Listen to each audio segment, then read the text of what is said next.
Hey, what's up guys? Will here for GSM Arena. Samsung has taken its tablet game to the next level with the new Galaxy Tab S7 Plus. It brings most of the features of a flagship smartphone, plus even a few more. Can this device put Android tablets back on the map? Let's find out in our full review.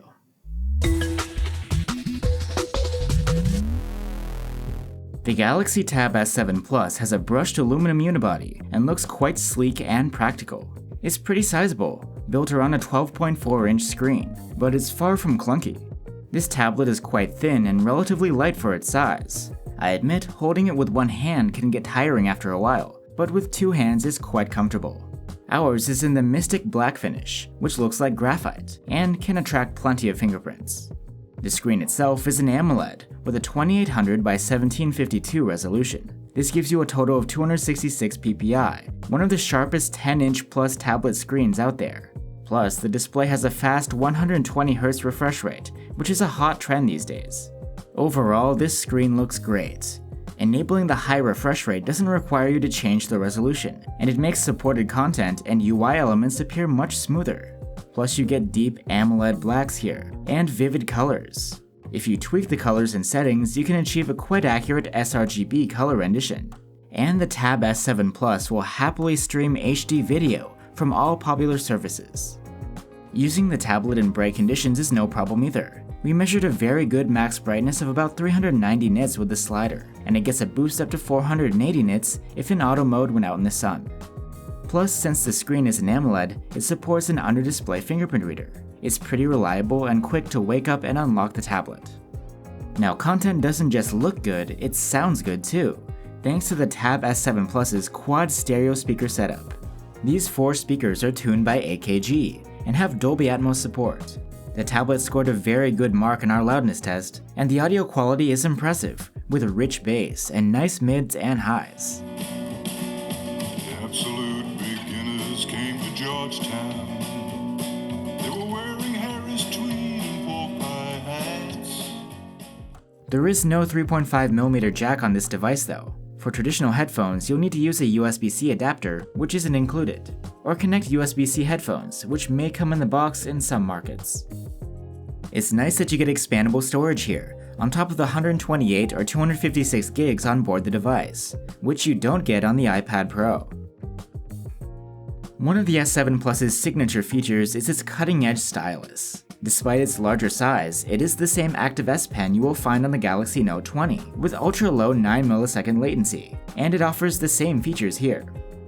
Taking notes on the fly is super easy, and the low latency coupled with the high refresh rate of the screen makes the writing sensation feel really authentic. The Notes app can convert whatever you've written into text too. The recognition is really impressive. It even works for my sloppy cursive. You can then export this text as a file, like a PDF or a Word document. Plus, all of the notes you take can be synced via the Samsung Cloud, so you can save and transfer them immediately between your different devices.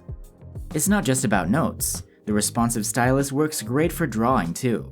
Samsung's free Pen Up app is a convenient place to start. It gives you plenty of brushes and tools to work with, as well as a social network for sharing your masterpiece. The S Pen also provides quite a few other functions. One of the more useful ones is Screen Translate. After you've chosen a pair of languages, when you hover over a word, you'll see its translation in a little bubble. There are also a variety of Air Actions, which are gesture controls for the UI or supported apps. We don't imagine ourselves using these all the time, but these sorts of moves could make Harry Potter jealous. The S Pen runs on a battery and recharges wirelessly when you couple it to the magnetic holder on the back of the tablet. A dead stylus can be charged to full in just about 5 minutes. In its default mode, the Galaxy Tab S7 Plus's interface is that of an Android smartphone. It's Samsung's OneUI 2.5 based on Android 10, almost exactly the same as that on the Note 20 Ultra. You get a standard notification shade, as well as a system-wide dark mode typical for Android. You can find all of your apps within an app drawer. And you even get Samsung's Edge panels, handy for storing shortcuts.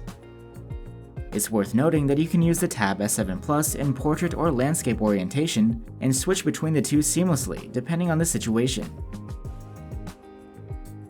Microsoft products are well integrated here. You get plenty of apps pre-installed, including the Microsoft Office Suite and OneDrive. There's even support coming this September for Microsoft's cloud gaming service, xCloud. With a proper subscription, you'll be able to connect to the cloud servers and play Xbox games right on the tablet. If you turn on the S7 Plus's Dex mode, you get something a bit different from a smartphone UI. This is more like what you'd find on a PC, complete with stacking windows for each open app. Going a step further, Samsung offers a keyboard which you can attach to the tablet. However, this is sold separately. No worries though, you can also connect your own wireless keyboard and mouse, and it works fine. Set up like this, the Tab S7 Plus can be a decent substitute for a small laptop. Navigation is straightforward, and you have enough processing power to manage most tasks. You are limited by the number of physical ports though. You basically have just the one USB-C port. And since there's no built-in kickstand, you'll need to buy or make your own solution for propping up the tablet to use as a monitor. But another option making its debut this year is wireless Dex mode. This connects the Tab S7 Plus to a smart TV or monitor, no dock or cables needed. You can use the tablet as a touchpad to control the interface. Or if you bring back the keyboard and mouse, this gives you a larger, standalone screen for your PC-like setup. However, due to the wireless casting, the responsiveness depends on the strength of the Wi-Fi. And finally, you can split tasks between the tablet and the connected monitor. For example, here I'm using one screen for a chat, and the other to flip through a PowerPoint presentation. The Tab S7 Plus needs a lot of processing power to handle all of these features, so luckily it has the best Android has to offer, a Snapdragon 865 Plus chipset. This provides you with excellent sustained performance, even for heavy tasks like gaming. You also get the option for 5G connectivity, if you opt for that, though that model is a bit pricier. When directly compared to the performance of Apple's iPad Pro, the Galaxy Tab S7 Plus does fall a bit short, but for Android, you won't find better than this. The Tab S7 Plus may be a thin tablet, but it comes with a massive 10,000 mAh battery. Since it isn't a phone, we weren't able to complete our typical suite of battery tests for an endurance rating. But still, we were able to measure almost 8 hours of web browsing screen on time, or over 12 hours of video playback. Pretty impressive. Charging is a different story though. There's support for 45-watt fast charging, but that adapter is sold separately. The one you get in the box is a relatively tiny 15 watts. With it, we were able to charge the Galaxy Tab S7 Plus from 0 to just 18% in half an hour.